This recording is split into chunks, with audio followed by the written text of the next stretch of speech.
7वें अध्याय से लेकर 12वें अध्याय तक का जो ये षटक है, 6 अध्याय हैं। यह षटक भक्ति योग प्रधान है।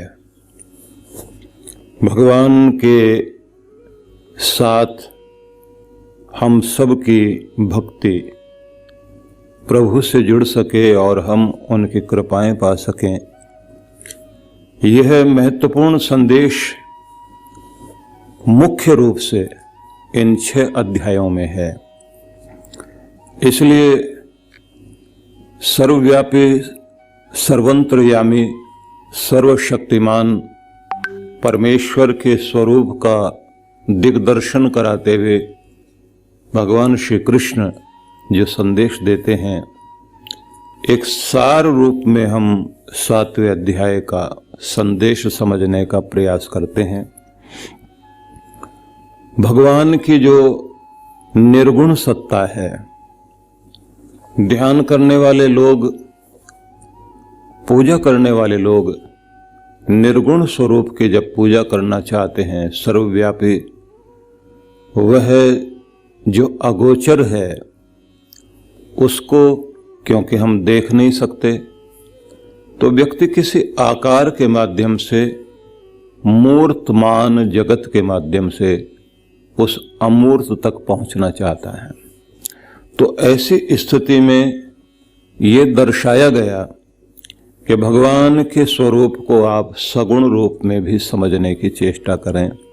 वह सगुण साकार क्या हो सकता है, तो उसे दर्शाया गया कि यह विश्व रूप परमात्मा का वह रूप है जिसे आप साकार रूप मानिए।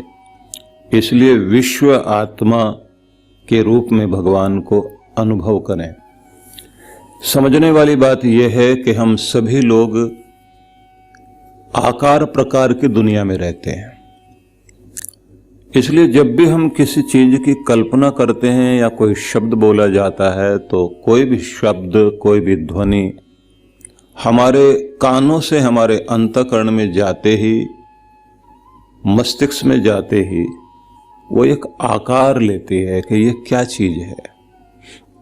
कोई भी ध्वनि, अगर हम घंटा ध्वनि की बात करेंगे, घंटे की कोई आवाज है या शंख की आवाज है, तो वो सुनने के साथ ही हमें मस्तिष्क में शंख का या घंटे का आकार, उसका चित्र बनने लगता है। हम कोई भी शब्द सुनते हैं, प्रत्येक शब्द के चित्र बनते हैं मस्तिष्क में। अगर पानी कहा जाए तो पानी मतलब कौन सा पानी, जो पीने वाला है या फिर जो नहाने वाला पानी है, सरोवर का पानी है, नदी का पानी है, कुएं का पानी है, या फिर समुद्र का पानी है, या आकाश से बरसता हुआ पानी है। अनेक अनेक चित्र सामने आते हैं। बुद्धि निर्णय करती है कि ये वाला नहीं, ये पानी। गंदे नाले का पानी भी हो सकता है, पानी तो पानी है। लेकिन मस्तिष्क में अनेक चित्र बनने के साथ इतनी तेजी से बनते हैं कि आपका मस्तिष्क और मन केंद्रित हो जाता है। बुद्धि निर्णय कर देती है तुरंत, ये वाला नहीं, ये वाला पानी। पीने के लिए अगर मांगा गया है पानी, तो आप सोचते हैं फिल्टर वाटर मिलना चाहिए। हाथ वाथ धोने हैं तो कोई भी पानी जो मतलब सामान्य नल से लिया गया, उससे भी काम चल जाएगा। तो आप समझ सकते हैं कि सब चीजों के आकार आपके मस्तिष्क में बनते हैं। इसलिए आपने संसार में चीजों के साथ नाम जोड़ दिए। इसलिए संसार को बोलते हैं नाम रूपात्मक जगत, जिसमें हमने नाम रखे हुए हैं और जिसके रूप हैं, आकार हैं। इस तरह का ये जगत है। इसलिए प्रत्येक व्यक्ति प्रत्येक वस्तु का नाम रखने की कोशिश करता है, उस नाम के साथ उस रूप को जोड़ देता है। इसलिए पहले रूप आता है, फिर नाम आता है। इसलिए ए जरूर आप बोलेंगे, लेकिन ए बोलते ही ए फॉर एप्पल आकार दिखा देंगे। ए का आकार भी साथ दिखाएंगे और एप्पल के साथ उसे जोड़ देंगे। बाद में एप्पल को गायब कर दिया जाएगा और ए अक्षर जो है उसका आकार जो बना हुआ है वह आकार आपके मस्तिष्क में बैठ जाएगा। आंखों से जब आप देखते हैं, मस्तिष्क में अनुभव करते हैं, तो उसके बाद में फिर आप कभी भी बड़े हो जाएं तो ये नहीं कहेंगे ए फॉर एप्पल, तब तो आपकी भाषा के साथ वो शब्द जुड़ जाएंगे। लेकिन जब किसी को फोन पर आप लिखवा रहे होंगे तो व्यक्ति जो है कोई भी नाम सुनता है, तो जैसे आपने कहा फरीदाबाद, तो एफ से बनता है फ्लावर वाला, तो आप उसको साथ में जो है कोई और अक्षर या कोई नाम जोड़ के बताते हैं कि ये वाला, कभी आप कुछ और समझ लें। पलावर, फ्लावर, ये पलावर नहीं फ्लावर है, फरीदाबाद है, फरीदाबाद नहीं है। तो लिखने में जो है व्यक्ति ठीक स्पेलिंग लिख सके तो फिर हम लोग जो है कुछ और आकार साथ जोड़ देते हैं जिससे स्पष्ट हो जाए। तो कुल मिलाकर देखा जाए संसार नाम रूपात्मक है और हम चित्रों की भाषा में समझते हैं, इसलिए भगवान की तरफ जाने के लिए भी प्रारंभिक रूप यही रखा गया कि आप आकार से, मूर्तिमान जगत से अमूर्त को पुकारें, अमूर्त की तरफ जाएं। ये शुरुआत के लिए तो ठीक है, लेकिन बाद के लिए ठीक नहीं है।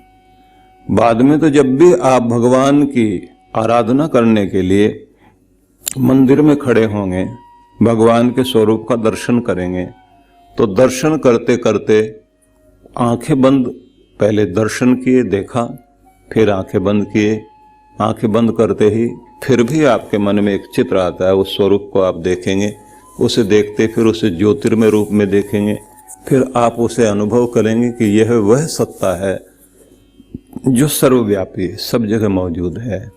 मैं उसी सर्वशक्तिमान परमेश्वर को, जो घटघटवासी अंतर्यामी सर्वव्यापी है, मैं उसी की शरण में हूँ। और आंखें बंद करते हुए जैसे आप ध्यान में जाएंगे तो नाम रूप सब गायब हो जाएगा और आप परम सत्ता के साथ आकार प्रकार की दुनिया से भी अलग हटकर, कल्पना की दुनिया से भी हटकर शांत अवस्था में एकाकार हो जाएंगे। तब आप निर्गुण, जो निराकार स्वरूप है, उससे आपका आत्मा जुड़ जाता है, आपका चैतन्य जुड़ जाता है। जैसे आप उससे जुड़ जाते हैं तो ध्यान रखिए, उस समय मांगने की भी बात नहीं रह जाती, आप बस उससे संयुक्त हो जाते हैं और उसकी कृपाएं आपके अंदर आने लग जाती हैं। इसलिए महत्वपूर्ण है कि किसी भी पूजा के साथ आप परमात्मा से तादात्म्य बना लें, उसमें लीन हो जाएं। जब तक आप लीन नहीं होते, बाहरी रूप देख रहे हैं तो आप बाहर खड़े हैं। जब तक आकार प्रकार आपके मस्तिष्क में है तब भी आप जगत में ही खड़े हैं। जैसे सारी चीजें आपके अंदर से गायब हो जाती हैं और आप शांत सहज होकर बिना किसी कल्पना के उस कल्पनातीत परमात्मा के साथ जुड़ जाते हैं, तो वहीं से फिर वह आपके अंदर आने लगता है। इसलिए शुरुआत में भगवान श्री कृष्ण ने विश्वात्मा स्वरूप को दर्शाते हुए फिर आगे कहा, मैं अशरीर का शरीर इस रूप में हूं कि तुम पानी को देखते हो, उस पानी में रस में हूं। सूर्य चंद्र में मैं तेज हूं, आकाश में मैं ध्वनि हूं, वेदों में मैं ओंकार हूं। मतलब सारे वेद जिस ध्वनि को पुकार रहे हैं, जो ज्ञान दे रहे हैं, आखिर में तुम उस ज्ञान के द्वारा ध्यान में जाते जाते जो अंतर में गूंजने वाला नाद ओंकार है, उससे जुड़ जाते हो। इसलिए समस्त वेदों का ओंकार परमात्मा ही है। तुम मुझे उस रूप में अनुभव करो। मतलब आकार से चले थे और निराकार से जुड़ गए। तो इसलिए उन्होंने एक विश्व रूप दर्शाते दर्शाते परमात्मा के उस रूप को समझाने के लिए संदेश दिए। अग्नि में मैं प्रकाश हूं, मिट्टी में सुगंध हूं, प्राणी मात्र का जीवन मैं हूं, तपस्वियों का तप हूं, बुद्धिमानों की बुद्धि हूं, बलवानों का मैं ही बल हूं। तुम जिस भी रूप में किसी बलवान को देखते हो, बलवान के अंदर जो शक्ति है उसका बल है, उस शक्ति को तुम मेरी शक्ति अनुभव करो, अर्थात मुझ शक्ति स्वरूप को, शक्ति स्वरूप को याद करो। परमात्मा के प्रत्येक जितने भी पदार्थ हैं, यह पंचभूत, इनकी शक्तियां कितनी अद्भुत हैं। वायु की, जल की, अग्नि की, सारे ही पंचभूतों की शक्तियां साधारण शक्ति नहीं, बहुत बड़ी शक्ति है। थोड़ा सा पानी भी जब अपना भयंकर रूप धारण करता है तो कितना भयंकर हो जाता है। मनुष्य उसके सामने ठहरता ही कुछ नहीं है। हम लोगों ने कितने भी बड़े कंक्रीट के बड़े बड़े पुल बना रखे हैं, मजबूत सड़कें बना रखी हैं, बड़े बड़े मकान बना रखे हैं। पानी जैसे ही आता है वो पुल को ऐसे कागज की तरह बहाकर ले जाता है। जैसे कोई समुद्री तूफान आता है, गांव के गांव देखते देखते गायब हो जाते हैं। जब हम लोगों ने साउथ में, आपने बहुत पहले सुना होगा कि समुद्री चक्रवात आया था, तो कृष्णा जिले में, आंध्रा में, हमारे बहुत सारे लोग जो है वहां सेवा करने के लिए पहुंचे थे। बहुत लोग गांव के गांव तबाह हो गए थे। तो यहां से हमने एक दल भेजा। पता लगा वहां जाकर के गांव खत्म हो गए, गांव की निशानी खत्म हो गई। एक व्यक्ति बचा हुआ था, उससे जो है अखबार वाले इंटरव्यू ले रहे थे, तो हमारे लोग भी वहां सामने खड़े थे। वो बचा, तो उससे पूछा कि कैसे बचे। उसने कहा कि मैं खड़ा हुआ था तो मैंने देखा इतनी ऊंची दीवार पानी की कि जैसे 3 मंजिल का मकान कोई हो, इतनी ऊंची लहर चली आ रही है और तेजी से हमारी तरफ बढ़ रही है कि मैं उसको देख रहा हूं और तेज हवा चल रही है। तो एक ताड़ का वृक्ष हवा के कारण एकदम नीचे झुका हुआ था। हवा तेजी से उसको झुका रही थी कि मुझे लगा कि बचने का यही रास्ता, मैंने ताड़ को पकड़ लिया। अब ताड़ को, झुके हुए ताड़ को पकड़कर मैं लटक गया और उससे अपनी टांगे भी उसी को तने में लगा दी, हाथों से भी पकड़ करके बंदर की तरह मैं चिपक गया उससे। अब हवा जैसे ही कम होने लगी तो पेड़ सीधा होने लगा, पानी नीचे बह रहा है कि मेरे सामने देखते देखते पूरा गांव सब गायब हो गया, कि जैसे कोई सपना हो। और उसके बाद वो कहता है कि मैं वैसे ही ऊपर टंगा हुआ हूं और नीचे से लोग जो है वो सारा गांव तबाह होता हुआ देख रहा हूं। कि उसके बाद जैसे पानी उतरा कि सब लोग यहां सहायता करने आए, फिर मैं उतर के आया नीचे, तो बस मैं ही बचा हूं। आप जरा सोच के देखिए कि एक परमात्मा का पानी ही थोड़ा भयंकर रूप धारण कर ले, तो ये मनुष्य है क्या? ये तो एक छोटी सी हल्की सी चोट लगने पर भी इसकी जिंदगी कुछ नहीं बचती। एक छोटा सा क्लॉट जो है वो आकर के मस्तिष्क में बैठ जाए, जो खून का दौरा ऊपर जाते जाते कोई थक्का जम जाए अंदर, उससे या तो ब्रेन हेमरेज होता है या आधा शरीर जो है लकवाग्रस्त हो जाएगा व्यक्ति, मुंह लटक जाएगा, बोलना चाहता है वो बोला नहीं जाता, उसकी आंख ऐसे खुली रह जाएगी। मनुष्य अपने आप में बहुत ही कमजोर है, शक्तिशाली है परमात्मा। तो भगवान ये कहते हैं कि किसी बलि को देखो तो तुम्हें बलि व्यक्ति को, बलवान को देखने के बाद उसकी शक्ति तो समझ में आएगी, लेकिन उसकी शक्ति को देखते देखते तुम मेरी शक्ति को अनुभव करो कि मैं शक्तियां दे रहा हूं मनुष्य को, लेकिन मेरी शक्ति पूरी जगह विराजमान है, पूरे संसार में फैली हुई है। इसलिए शक्तिशाली भी भगवान, उसे कहा जाता सर्वशक्तिमान। सर्वशक्तिमान वह होता है जिसे कभी भी किसी सहारे की जरूरत नहीं पड़ती। मनुष्य कोई भी कितना भी बलवान क्यों ना हो, उसको सहारा चाहिए, उसकी सहायता करने वाला होना चाहिए, तभी उसका काम चलता है। लेकिन परमात्मा ही तो एक ऐसा है जिसे कभी भी किसी सहारे की साथ की जरूरत नहीं पड़ती। वो अपना काम करने में उसकी व्यवस्था इस तरह से काम कर रही है, किसी का सहारा लेने की उसको जरूरत नहीं पड़ती। तो इसलिए भगवान श्री कृष्ण ने ये 7वां अध्याय, क्योंकि मैं इसका सार समझाने लगा हूं तो आपको ये समझ आया कि किस तरह से लेके चले वो। उन्होंने ये समझाया कि बलवानों के का बल मैं हूं और बुद्धिमानों में जो बुद्धिमत्ता है, बुद्धिमानों की बुद्धि मैं हूं, उनकी बुद्धिमत्ता मैं हूं। और बुद्धिमानों की बुद्धिमत्ता को जब ध्यान में लाओगे तो फिर ये समझना कि इस दुनिया में जो बुद्धिमत्ता है वो सब मेरी देवी है या मेरा रूप ही है। जरा सोच के देखिए, उस बुद्धिमत्ता के द्वारा किस तरह से भगवान ने एक छोटे से बीज के अंदर भी कहां वह शक्ति भरी है जो बीज को तोड़ने पर भी नहीं पता लगती, जो उसके अंदर है वो जो उगती है। बीज को भून दिया जाए तो बीज का आकार प्रकार तो वही है, लेकिन वो शक्ति कहां चली जाती है? उगता नहीं फिर बीज, शक्ति उससे अंदर से चली गई। और जब उगता है, बीज को भूना ना जाए तो कितना विशाल वृक्ष बन जाता है।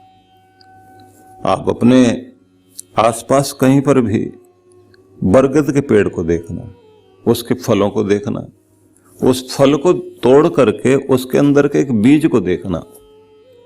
उसका बीज इतना छोटा सा है, इतने छोटे से बरगद के बीज में इतना बड़ा वृक्ष छिपा पड़ा है।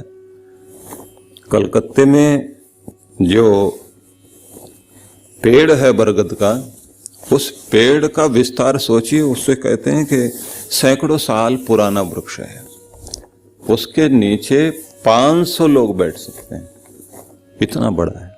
अब वो भी अगर देखा जाए तो एक छोटे से बीज से ही तो इतना बड़ा रूप लिया उसने। इतनी कुछ शक्ति छोटे से बीज में जिसने छिपा रखी है, तो उस परमात्मा की बुद्धिमत्ता और उसका प्रबंधन और उसकी व्यवस्था कितनी अद्भुत है। तो श्री कृष्ण ये समझाते हैं कि इस पूरे संसार में बुद्धिमानों की बुद्धिमत्ता, बलियों का बल मैं हूं, तपस्वियों की तप शक्ति वह मैं ही हूं, और प्राणी मात्र के अंदर जो जीवनी शक्ति है वो मैं ही तो हूं। इस रूप में तुम मुझे अनुभव करो, मतलब भगवान को इस रूप में अनुभव करो कि ये उसका विश्व रूप है। फिर कहा सब जगह मैं हूं और सब मेरे आश्रय में है, सब मुझ पर टिका हुआ है, लेकिन मैं उनमें हूं, वो मुझ में, मतलब मैं उनमें हूं, मैं उनमें नहीं हूं, मतलब वो मेरे में है। सब मेरे आधार से टिके हुए, मेरे आश्रय से टिके हुए, लेकिन मैं उनके आश्रय से नहीं टिका हुआ हूं। मतलब सबको तो मैं सहारा दे रहा हूं, मुझे सहारा देने वाला कोई नहीं है, मुझे किसी के सहारे की जरूरत नहीं पड़ती। मैं दुनिया को अपने अंदर टिकाए हुए हूं, सबका आधार बन गया हूं, लेकिन मुझे टिकाने वाला कोई नहीं और मुझे आवश्यकता भी नहीं। फिर आगे उन्होंने कहा भगवान के इस रूप को तुम समझो, लेकिन फिर भी मनुष्य अपनी बुद्धि और अपने संस्कारों के अनुसार, जैसे वो पले बढ़े उसके अनुसार वो क्या करते हैं, सामान्य आसपास जो भी देवी देवता होते हैं, ग्राम देवता हैं, स्थान देवता हैं, कुल देवता हैं या कोई अन्य देव, उनकी आराधना करने में लग जाते हैं। तो उनकी जब वो आराधना करने लग जाते हैं तो फिर वो उन्हीं रूप को ध्यान रखते रखते और मेरे स्वरूप को, मतलब परमात्मा के संपूर्ण स्वरूप को नहीं समझ पाते। लेकिन फिर वो क्या कहते हैं, आगे समझाते हैं कि मैं हूं अविनाशी। भगवान क्या है? सर्वसत्ता, सर्वशक्तिमान परमेश्वर, वह अविनाशी रूप है। लेकिन यह त्रिगुणात्मक प्रकृति, ये जगत, इन तीनों गुणों से बंधा हुआ मनुष्य और मनुष्य का शरीर तो वो इस संसार में ऐसे उलझ जाता है कि उसे अपने आसपास जो कुछ दिखाई दे रहा होता है उसी में इतना उलझा रहता है कि भगवान के सही स्वरूप को नहीं समझ पाता। और इसके कारण क्या होता है कि प्रत्येक व्यक्ति वह संसार में उलझा रह जाता है। लेकिन जिनके कलमश कट गए, जिनके संशय छिन्न भिन्न हो गए हैं, जो इस त्रिगुणात्मक प्रकृति के आवरण को हटाने में समर्थ हो गए, जिनकी भक्ति दृढ़ है, वो मुझे देख पाता है। और जो इस संसार के आवरणों में उलझे रह गए, वो संसार में फंसे रह जाते हैं, इसलिए वो मुझे नहीं जान पाते। त्रिगुणों से युक्त संसार है, इसका जो साम्य अवस्था है उसको प्रकृति कहते हैं, लेकिन इसमें जो विषम अवस्था है वही सृष्टि है। इस सृष्टि के दोनों रूपों में, मतलब प्रकृति में और प्रकृति की जो विकृति है सृष्टि, उसमें दोनों में भगवान ही विराजमान है। सर्वव्यापी सत्ता सब में विराजमान है। विश्व का संपूर्ण रूप प्रभु का शरीर है, वह भगवान परम चैतन्य है।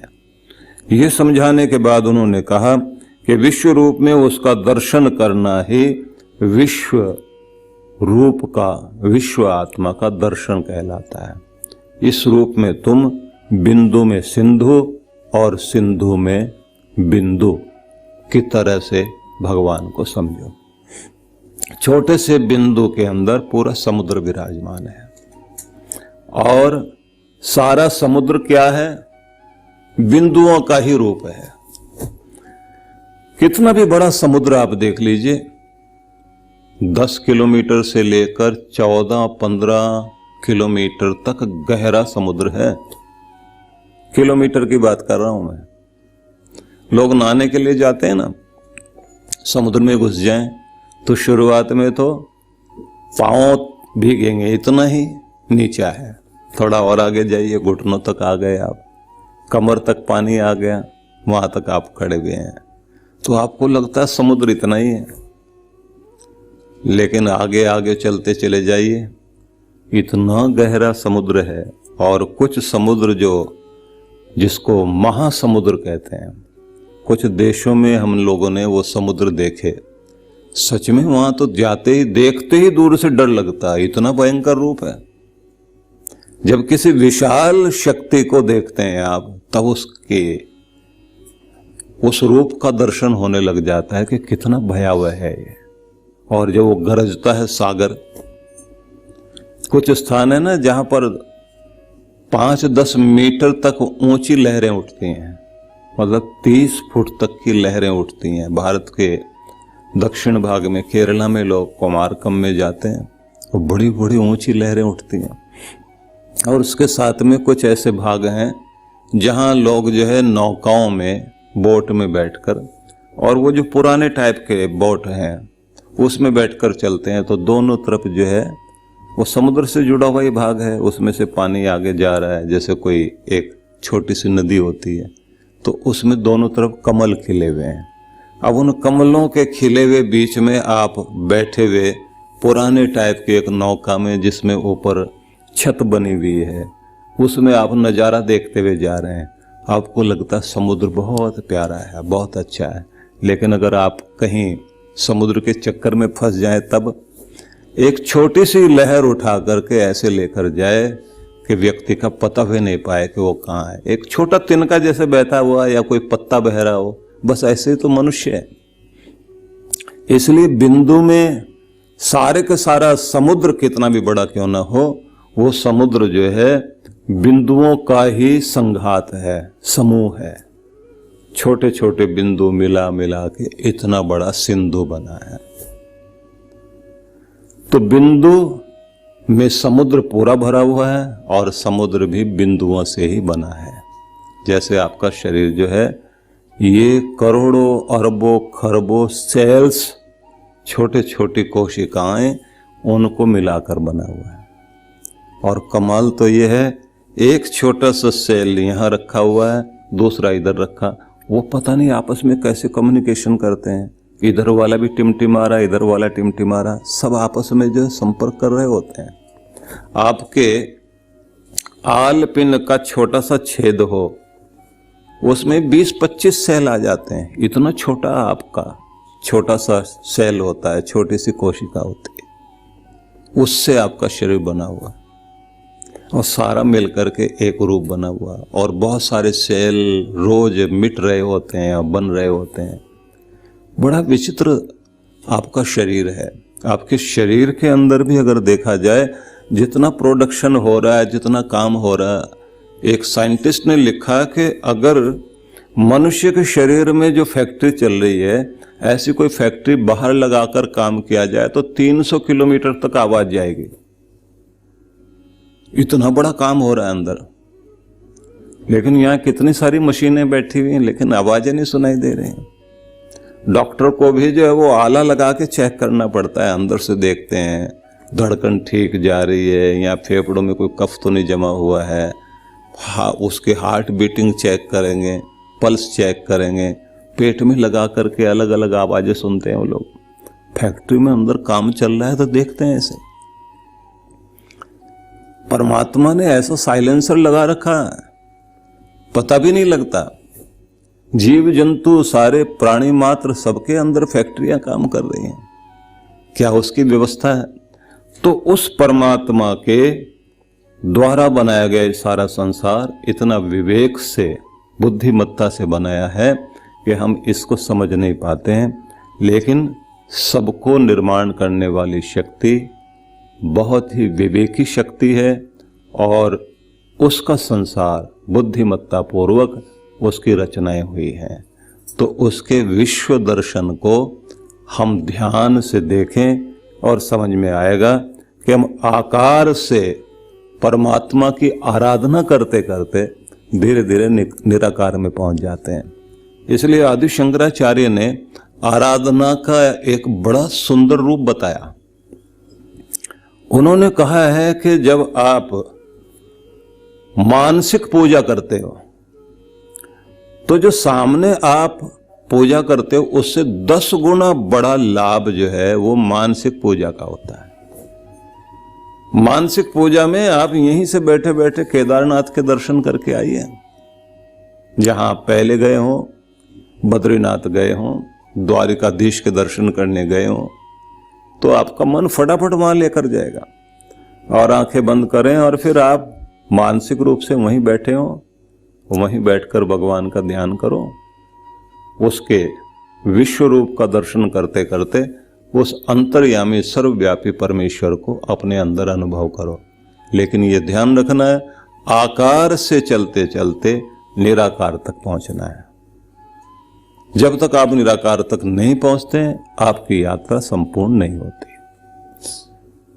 तो ये संदेश हमने अभी आधे तक पहुंचे हैं। ये 7 बिंदु मैंने आपको बताए हैं, लेकिन अभी 13 बिंदुओं तक जब हम लोग पहुंच जाएंगे तब समझिए कि 7वां अध्याय पूरा कहलाएगा। बहुत लोग ये समझ रहे होंगे कि अगर पूरा अध्याय ऐसे ना पढ़ के आप ऐसे बता देते तो ज़्यादा अच्छा था।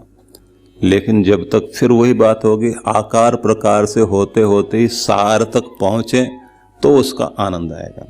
सभी के लिए बहुत बहुत शुभकामनाएं, और अगली यात्रा में फिर हम शामिल होंगे। ओम शांति शांति शांति ओम।